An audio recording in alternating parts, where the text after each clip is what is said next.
सुन्नी इत्तेहाद की मखसूस नशिस्तें छीनने वाले अभी इंतजार फरमाएं। पेशावर हाईकोर्ट ने मुंतखब अरकान को हल्फ उठाने से रोक दिया। स्पीकर को कल तक हल्फ ना लेने की हिदायत। समाअत के दौरान जस्टिस इश्तियाक इब्राहिम ने इस्तफसार किया कि मखसूस नशिस्तें आपको नहीं मिलती तो क्या ये खाली रहेंगी।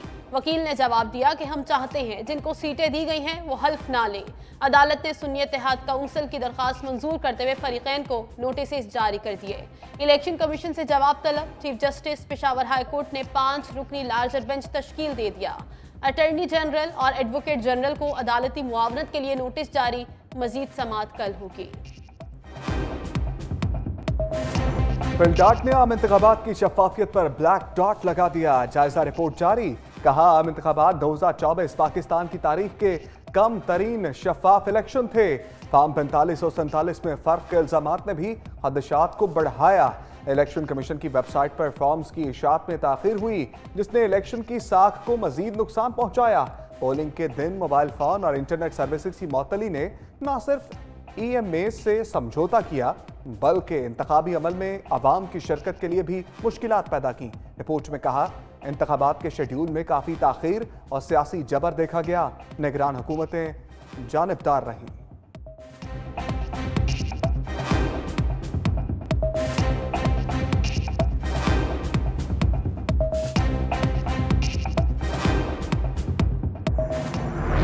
मुल्क में तकरीबन 10% के करीब टर्नआउट रहा है वोटरों का। सुप्रीम कोर्ट ने कई मरतबा अपनी जजमेंट में ये कहा है कि ये अननेचुरल टर्नआउट है। वो अननेचुरल टर्नआउट आपको इस मरतबा हम उन कंस्टिट्यूएंसी में दिखाने जा रहे हैं जिसमें से हमें हरवाया गया है।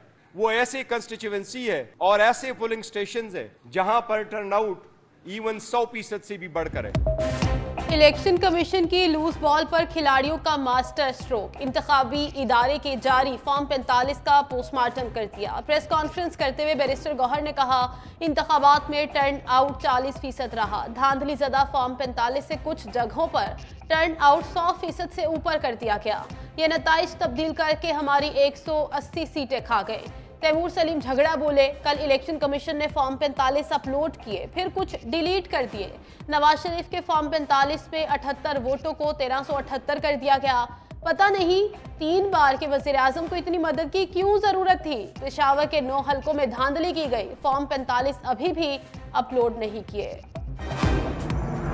सिर्फ मिसाल के तौर पे 3-4 अगर हम फॉर्म 45 देखें तो उससे बात वाज़ेह हो जाती है। बचगाना किस्म की हरकत की इन्होंने कि जहाँ 1 है उसको 7 बना दिया या उसको 9 बना दिया। हर वो पोलिंग स्टेशन जिसपे इन्होंने मेरे मद्दे मुकाबिल को दूसरे शख्स को जितवाया है वहाँ पे टर्न आउट 80-85% हो गया है। जब 800 वोट उस पोलिंग स्टेशन में सिर्फ एक कलम की जुम्बिश से डाले तो टर्न आउट जो था उस पोलिंग स्टेशन का एकदम छलांग मार के वो 86%।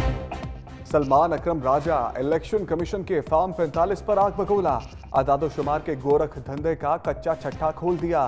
कहा जहां 172 था उसे फॉर्म 45 में 972 किया गया। पोलिंग स्टेशन नंबर 5 में मेरे वोट 357 थे, दूसरे शख्स के 123 थे, बढ़ाकर 723 कर दिए। वोटर टर्नआउट को 36 से बढ़ाकर 80% तक कर दिया गया। ऐसे नताइज की कोई मंतक समझ नहीं आती। मुनज़्ज़म तरीके से आरोज के जरिए हमला किया गया। हम ये हमला नाकाम बनाएंगे। 9 मई वाक़यात में मुलव्विस मुल्ज़िमों को कड़ी से कड़ी सजा मिलनी चाहिए। बानी PTI के कोर कमांडर्स एलामिया की तायद अडियाला जेल में गैर रस्मी गुफ्तगू करते हुए कहा 9 मई के वाक़यात पर कमीशन बनना चाहिए। CCTV वीडियोस निकाली जाएं। फौज के खिलाफ हैं ना ही तसादुम चाहते हैं। मजीद बोले इलेक्शन कमीशन ने हमारी मखसूस नशिस्तें छीन कर जमहूरियत की धज्जियाँ उड़ाई।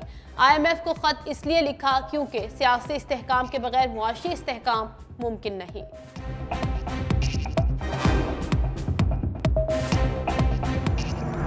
जुल्फ़िकार भुट्टो को फेयर ट्रायल का मौका नहीं मिला। सुप्रीम कोर्ट के 9 रुकनी लार्जर बेंच की सदारती रेफरेंस पर मुत्तफ़क़ा राय। फैसले में कहा गया कि भुट्टो के ट्रायल में बुनियादी हक पर अमल नहीं किया गया। लाहौर हाई कोर्ट और सुप्रीम कोर्ट में कार्रवाई आइन में दिए गए बुनियादी हकूक़ के आर्टिकल 4, 9 और 10A के मुताबिक नहीं थी। चीफ जस्टिस काजी फायज़ ईसा ने कहा कि शवाहिद का दोबारा जायजा नहीं ले सकते। आइन और कानून में ऐसा मैकेनिज्म नहीं कि फैसले को कलअदम करार दिया जाए। माजी की गलतियों को तस्लीम किए बगैर दुरुस्त समत में नहीं जा सकते। जिस सवाल पर अदालत को मामनत नहीं मिली, इसका जवाब नहीं दे सकते। अदालती राय सुनकर बिलावल भुट्टो सरदारी आबदीदा हो गए। आज सुप्रीम कोर्ट ऑफ पाकिस्तान ने एक तारीखी फैसला सुना दिया है। अदालत ने ये माना है कि कायदे अवाम शहीद जुल्फ़िकार अली भुट्टो को फेयर ट्रायल नहीं मिला।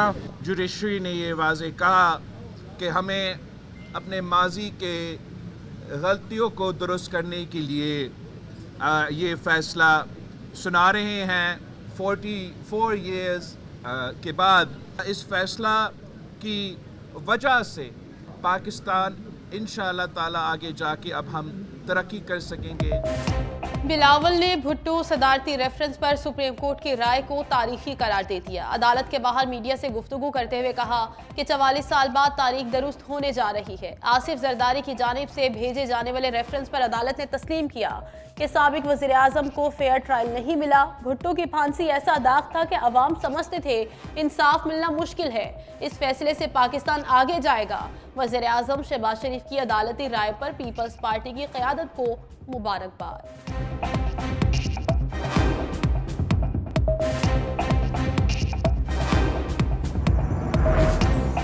वज़ीर-ए-आज़म बारिश मुतासरीन की दादरसी के लिए दूसरे रोज भी इन एक्शन। शहबाज शरीफ की पेशावर में तूफानी बारिशों और बर्फबारी के मुतासरीन से मुलाकात। जाम बहाक अफराद के लवाहिकीन में 20-20 लाख रुपए के चेक तकसीम। जख्मियों को इलाज के लिए 5-5 लाख रुपए की इमदाद। जिनके घर मुकम्मल तबाह हुए उनको 7 लाख, जबकि जुज़वी तबाह वाले घरों के मकीनों को 3 लाख रुपए मिलेंगे। वज़ीर-ए-आज़म शहबाज शरीफ की मुतासरीन को हर मुमकिन मदद की यकीन दहानी। कहा आफात का मंसूबा बंदी से मुकाबला करना होगा। वज़ीर-ए-आज़म के पेशावर पहुंचने पर वज़ीर आला खैबर पख्तूनख्वा अली अमीन गंजापुर ने इस्तकबाल ना किया।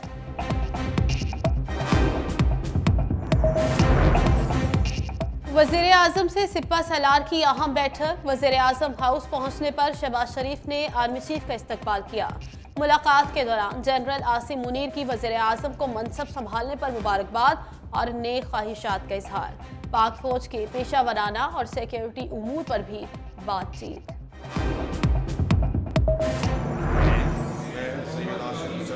सिद्के दिल से हल्फ उठाता हूँ पाकिस्तान का हामी व वफादार रहूँगा।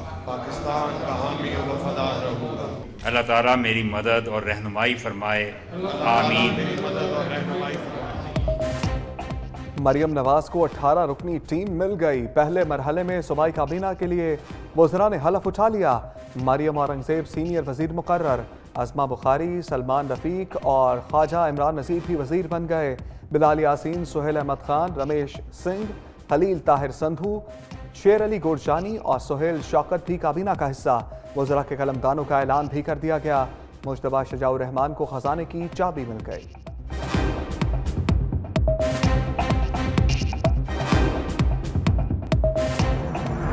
वज़ीर आला पंजाब मरियम नवाज की तोपों का रुख मुखालिफिन की जानिब। प्रेस कॉन्फ्रेंस में कहा तनकीद करने वाले अपना काम करें, मैं अपना काम करूंगी। हारे हुए माइंड सेट का काम जलाओ, घेराओ और लड़ाई झगड़ा है। सड़कें बंद और अमन अमान की सूरत हाल खराब करने वालों को नहीं छोड़ेंगे। मजीद कहा पंजाब को मुआशी हब बनाना मेरा ख्वाब है। रमजान निगहबान पैकेज के तहत दहलीज पर हक मिलेगा। पैकेज के लिए BISP नादरा के डेटा को इकट्ठा किया गया है।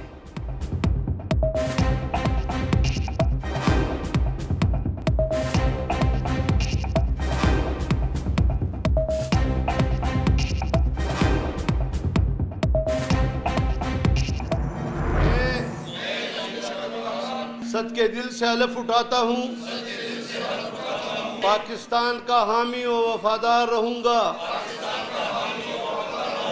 अल्लाह ताला मेरी मदद और रहनुमाई फरमाए, आमीन। मुबारक सबको। खैबर पख्तूनख्वा की 15 रुकनी टीम लाइन अप। गवर्नर हाजी गुलाम अली ने सूबाई काबीना के अरकान से हलफ लिया। वज़ीर आला अली अमीन गंजापुर की भी शिरकत। अरशद अयूब, शकील अहमद, फजल हकीम खान काबीना का हिस्सा बन गए। मोहम्मद अदनान, आकिबुल्ला, मोहम्मद सज्जाद, मीना खान, फजल शकूर भी शामिल। नज़ीर अहमद अब्बासी, पख्तून यार, आफ्ताब आलम, खलीकुर रहमान काबीना का हिस्सा। कासिम अली शाह, फैसल तरकई और मोहम्मद जाहिर तोरो ने भी हलफ उठा लिया।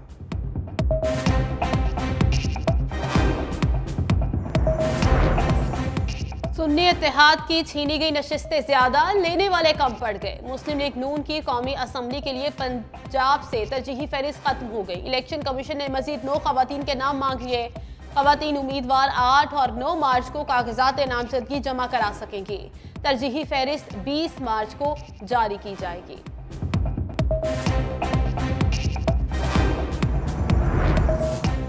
सुन्नी इत्तेहाद की मखसूस नशिस्तों से हुक्मरान इत्तेहाद हैवी वेट बन गया। कौमी असम्बली में 2/3 अक्सरियत हासिल, अरकान की मजमूई तादाद 230 हो गई।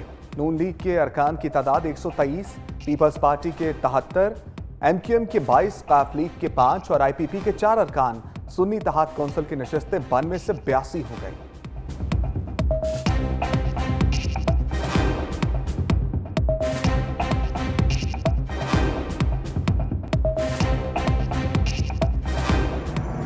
हमने जमहूरियत के लिए बहुत कुर्बानियां दी, आमरीयत के खिलाफ हम लड़े। आज जरा बताएं तो सही मुझे कि इस वक्त हम जहां खड़े हैं वहां जमहूरियत ताकतवर है या आमिराना फिक्र ताकतवर है? सिर्फ आमरों से शिकायत होनी चाहिए? हमारे अंदर क्या कमजोरियां हैं उसको भी तो हमें तो सोचना चाहिए। मुल्क के फैसले अवाम ने करने हैं या इस्टेब्लिशमेंट ने? फजलुर रहमान का सवाल। लाहौर में तकरीब से खिताब करते हुए कहा, बदकिस्मती से मुल्क में आइन भी महफूज नहीं रहा।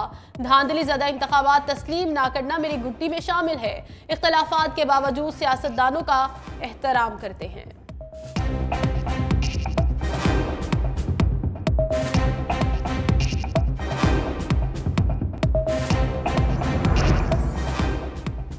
MQM इजलास की ऑडियो लीक के आफ्टर शॉक्स। कन्वीनियर खालिद मकबूल सदीकी ने राब्ता कमेटी तहलील कर दी। मुत्तहिदा की एडहॉक कमेटी का ऐलान कर दिया गया।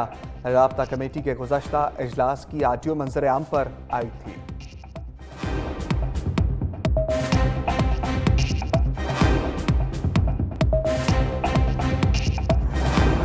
रमजान करीब आते ही मसनूई महंगाई की आग भड़क उठी। नाजायज मुनाफाखोर जेब भरने लगे। इंतजामिया मंजरनामे से गायब। चीनी, दालें, मसाला जात, सब्जी और फलों के रेट आसमान पर। सस्ते बाजार लगे, ना ही इंतजामिया की कोई हिकमत अमली सामने आई। प्याज 225 रुपए किलो फरोख्त होने लगा। टमाटर 110, लहसुन 490, अदरक 500 रुपए किलो में फरोख्त। करेला 345, अरवी 165, सब्ज मिर्च 280, गाजर 75 रुपए किलो में दस्तयाब। फलों में केला 250 रुपए दर्जन। ये गलत कार्य है, पेंशन खत्म नहीं करनी चाहिए। आप ऐसा ना करें कि अवाम पहले ही जो है ना बहुत तंग है। हुकूमत का कौन सा काम सही है? हुकूमत ने अब तक कोई काम सही किए और ये सरासर नाइंसाफी और सरासर ये गलत है। ये चीज़ नहीं होनी चाहिए। ये पेंशन खत्म करेंगे, गरीब आवाम किधर जाएगी? पहले ही रोटी नसीब नहीं हो रही है आवाम। नया पेंशन फार्मूला सामने आने पर सरकारी मुलाजमीन में तशवीश की लहर दौड़ गई। हुकूमत के नए प्लान पर फट पड़े। कहा, महंगाई के बाइस पहले ही बहुत मुश्किलात हैं। बढ़ती कीमतों ने कमर तोड़ कर रख दी। ऊपर से पेंशन बंद कर देना गरीब को मार देने के मुतरादिफ होगा।